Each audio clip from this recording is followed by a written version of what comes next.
Welcome to Hood Champion Boxing and Sports. In boxing, you find a way to win or you find a way to lose. Now, Rick Glaser is someone who I think is interesting. There's a lot of different people who post stuff on social media, but because of the stuff going on, we know with Showtime and PBC, Rick tends to put some stuff out there that, for me, it makes me stop and want to do a deep dive to kind of better understand where he's coming from with the stuff that he's putting out there on Twitter. So he says something here where he says, Lara, Danny Garcia, Keith Thurman, how those three didn't fight in 2023. Thank you to these three for doing us all a favor by not fighting. That's the PBC way. Imagine what will happen to these three in 2024 with Showtime Boxing out of business and with Al Heyman's Amazon distribution only deal with no guaranteed money. These guys won't be fighting at all again as they'll continue to overprice themselves out of market value. Retirement looms large for these three old-timers. Now, he's very entitled to an opinion. And that's why I say it's interesting to see the stuff that he posts. I'm not saying I agree or disagree. I just said it's interesting. But when we take a look at Lara, right? Danny Garcia and Keith Thurman. Now, my thing is about those guys not fighting in 2023. We know Keith Thurman is kind of in the breeze. So to me, I'm not surprised that Keith Thurman hasn't fought. It seems to me that Keith Thurman really wants to just be retired, but he misses the attention. But if he does come back, maybe Rick has a point with guys overpricing themselves. Because I know at a time, I think Keith Thurman felt that they were just basically trying to use him for fighters like maybe a Spence and Crawford, before Crawford and Spence fought, and other up-and-comers, right? Just as a springboard for those guys to get to the point where Keith Thurman once was at the welterweight division. And Keith Thurman's thing was like, if you're going to do that, well, you got to pay me. Now, in my opinion, I think he has every right to sit there and say, nah, I recognize what you guys are trying to do here, and I'm not going to allow you to do that to me, especially knowing that I've been inactive. Instead of giving me a decent fight with decent money, just to knock the ring rust off, like a Barrios fight, which was spot on.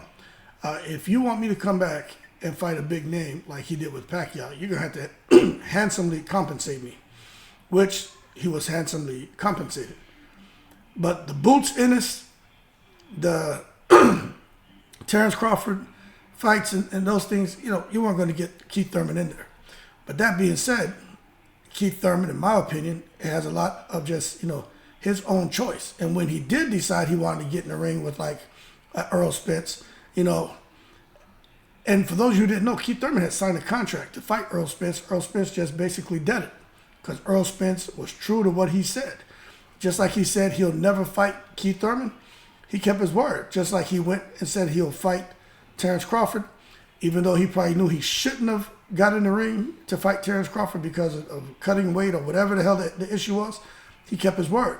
So when it comes to Errol Spence, I think he's a genuine person. If he says something, I think it's well thought out. Man, he means it. Okay? So that being said, Keith Thurman not fighting, I think it's a lot more to do with just his own choice. Danny Garcia, I have no doubt he doesn't care if he fights again. He'll come fight once, make some money, take it, and put it into real estate. Danny Garcia doesn't seem to really care about being about the prestige anymore. The man is living a very comfortable life. He's not worried, but he will, if an opportunity presents itself, take on a big challenge. And of course, he's looking for money. Erislandy Lara, look, to me, his time is over. His legs are gone. He's still an outstanding boxer. Because of that boxing aptitude and that IQ that he has, Lara is a problem for anyone, although he doesn't have the legs to move around the ring anymore. He still has the IQ, and he has angles, fast hands, and power in that bazooka left hand. But for Lara not fighting, I think it's the same thing. The man's nickname is the American Dream. He's achieved that already. So why would he come out here, throw himself in there with some killers, just to get a couple million when he's probably made $30 million in boxing. Okay? So for these guys not fighting, I think it has a whole lot to do with their own choice. Now, if these guys have had 15, 20 fights, then I would kind of say, okay, it's got to be a little bit more, because for these guys not to fight, that's crazy. Now, Edgar Berlanga is not signed to PBC, but he's a good example of someone who's kind of at that point in his career where if he stopped fighting all of a sudden, once a year or once every 18 months, I'd say something's not right here. But again, these guys have been there, done that, got the t-shirt, and they got a whole lot of money thrown aside. Okay? Now when we talk about, imagine what will happen to these three in 2024, and about with Showtime being out of boxing and this Amazon deal that Al Heyman seems to be trying to work out. Let me point something out to you. This is what we need to try to figure out, see, because no one can answer this question. This thing about no guarantees. Look, fighters haven't been receiving guarantees for quite some time. And the type of guarantees they've been receiving have been, let me see if I can pull this up, right? The type of guarantees they've been receiving are like 500,000, something crazy, 1 million. The bigger names get a bigger guarantee, but for the most part, they're not getting a whole bunch of money, okay? That's been going on for years. And that's why the pay-per-view model was put in place. Because basically, hey, we're going to pay you, what you can sell. You know what I'm saying? Let me see if I can pull this up. Okay, right here. All right. I did a video on this. Let me pull it up real quick. I'm not going to play the whole thing. But it'll give you an opportunity to go check it out if you choose to. Let me just show you okay, right here. So a while ago, I did a video on this, right? I did a video on this, man. I did this video. Let me see if I can show y'all. When did I do this video? Oh, right there. 9 months ago, all right? It only got 68 views, which is, it just shows you that people don't want this kind of content. They want the shock and awe, which is cool. But in this video, I talked about this same thing, about the pay-per-views. Look at what I said. The term grading pay-per-view on a curve describes the various methods a promoter uses to adjust the figures that fighters deliver on an event one way or another, to give the idea that a pay-per-view event today is as successful as events during the Mayweather era. The amount paid to a fighter today is significantly less than what boxers were paid over the last few years. However, depending on the low guarantee a fighter receives, see, I did this shit 9 months ago, they can be made to feel that the promoter is taking care of them, because once the final revenues are tabulated, the fighter ends up seeing up to an 800% increase in their purse. For example, a $1 million guarantee and 250,000 pay-per-view sales at $75 is a win today, but a flop yesterday. Those sales equal about 18 million. They look good, but really, they aren't that great. And that's a fact, okay? So when you look at that, it's crazy. Absolutely crazy. You know what I'm saying? Because when we talk about, let me go back over here. When we talk about that being paid on like a curve, where I give you this low guarantee, but when we go out here and do the pay-per-view, now you're gonna sit there and make, maybe possibly 8 million or something, on top of the 1 million guarantee. But that back in the day, before all the illegal streaming and everything, those pay-per-view numbers probably would have been double that, and the fighter would have probably, their purse would have probably been double what they're making today. But when guys don't really understand the strategy, they think, wow, he gave me this low guarantee, but I got another 7 million on top. Man, I got a good deal over here. When really, no, you don't. But this is the thing that I want to draw attention to. You see, the networks take 45% of the pay-per-view revenue. For those of you who didn't know that. Okay, so let me just show you this. Now, I'm not going to do a whole bunch of math here. I'm just going to keep it simple. Where I say, for example, the sales equal 18.8 million, right? So let's just say that's rounded up to 20 million, right? Out of that, say $20 million in pay-per-view revenues, the way things are structured today, 45% of that, so you can just 45% of 20 million, that goes to the goddamn cable network. So Showtime was getting 45% of that damn 20 million or whatever the final numbers were after all the pay-per-view sales were tabulated, right? They were getting 45%. Then 10% was going to the distributor. And that last 45% was going to the fighter and their team. And that's where the fighter and their team the promoter and the fighter would split that money up. So then out of that, the promoter takes his piece, the fighter gets his money, then everybody else gets paid who was on that team. So when you look at a $20 million, right, 45% of that goes to the fighter and the promoter. So let's just say 10 million goes out of 20 million. 10 million goes to the fighter and promoter. And then if there's a 50-50 split on pay-per-view, only 5 million goes to the fighter. See how that gets broken up? But now that they don't have the Showtime deal, Amazon is going to be doing the distribution. My thing is, does that 45% that was going to the network, what happens to that 45%? Because how's it going to be structured if the fighter and the promoter still get 45%? Now you got this 55% floating out there. Who's getting that 10 that the distributor was getting, and who's getting that other 45% that the network was getting? You see? And if for some reason that 55% gets diced up to maybe Amazon takes 25%, well, now you got 75% remaining. So now you may see where out of that 20 million, right?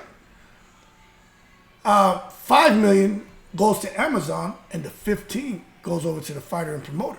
That means more food in the pot. There's more money for the fighter. But I don't know how it's going to work. I'm just telling you, although no guarantees kind of sucks, the fact that that large piece of the pie, 45% that was going to Showtime, if somehow a portion of that, half of that comes back to the fighter and promoter, well, they may not care about guarantees because they're gonna make good money. They should make good money just on doing the pay-per-view and doing it through Amazon. But again, I don't know. This is just me, trying to get a peek behind the tent flaps to kind of predict the direction this could go.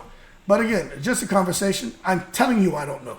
So I don't need nobody, screw you, Hood Champion, you don't know anything about boxing. Look, Bozo McNicholas, we're just having a conversation. But as far as what he says about retirement looms for, all these guys, right? Hey, maybe they retire. My understanding, they were making the like money, right? Every fight that they were in 6-7 years ago, the paydays they were getting were like, retirement paydays, right? My understanding, they were making real money. So maybe if you get about 5 years of making serious money, you fighting 2-3 times a year. I don't think any of them care if they have to retire right now.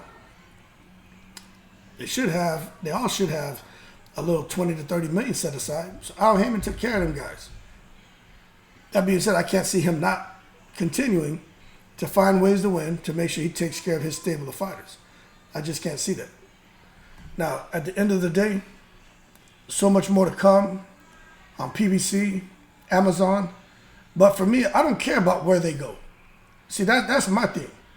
Who cares what PBC does if they go with Amazon, if they go with DAZN, ESPN? Who cares? What y'all talking about the wrong thing? We should be talking about that total revenue from pay-per-view sales, how that's going to be split up now. 45 to the promoter, which gets divvied up with the fighter. 45 was going to the network, 10% to the distributor. Now, you take those three pieces right of the pie, just put it all back together. So now you got 100% of the pay-per-view revenues. Now they got to figure out a way to break up that again, to make sure the promoter gets, Amazon gets, and maybe there's no distributor. Maybe there's no network. Maybe Amazon's a distributor. I don't know. But you can't make me believe that with this opportunity, Heyman's not going to find a way to make sure his fighters are getting even more money now. Because they were happy before. I'm sure with this deal, they're going to be even happier. But I don't know. But you can't make me believe a man who's used to finding a way to win is going to come out here and find a way to lose now. That's like with Bob Arum. Someone who's been in the boxing business for all these years, you can't make me believe he's just going to go out here and start finding ways to lose instead of finding ways to win. And I'm going to tell you this, when it comes to not just business, but life, and I learned this shit, as long as you got more hit than misses, you okay. And I think for Al Heyman, he's definitely going to have more hit than he's missed, and I think he and his fighters are going to be okay. But then again, I could just be, it could be that I'm optimistic. But then again, the reality of the situation is, hey, we don't know. That being said, y'all keep cool. Shout out to the veterans, all 7 continents. Let's see how they're going to split up that money. That's what I want to know. Because this may be the best thing happen. You may see other promoters decide to follow Al Heyman's footsteps now. I don't know. But then again, we just have to wait and see, right? And also, go out there and watch this video. It's right here, man. Nobody watched the goddamn video. It's the title of Spence, Fury, Wilder, pay-per-view is being graded using the curve. Low pay-per-view numbers equals low guarantees. See, nobody looked at this. Nobody want to hear that real talk. Everybody want to hear this shock and awe nonsense, which is cool. But, educate yourself on some things. That being said, I'm in the breeze.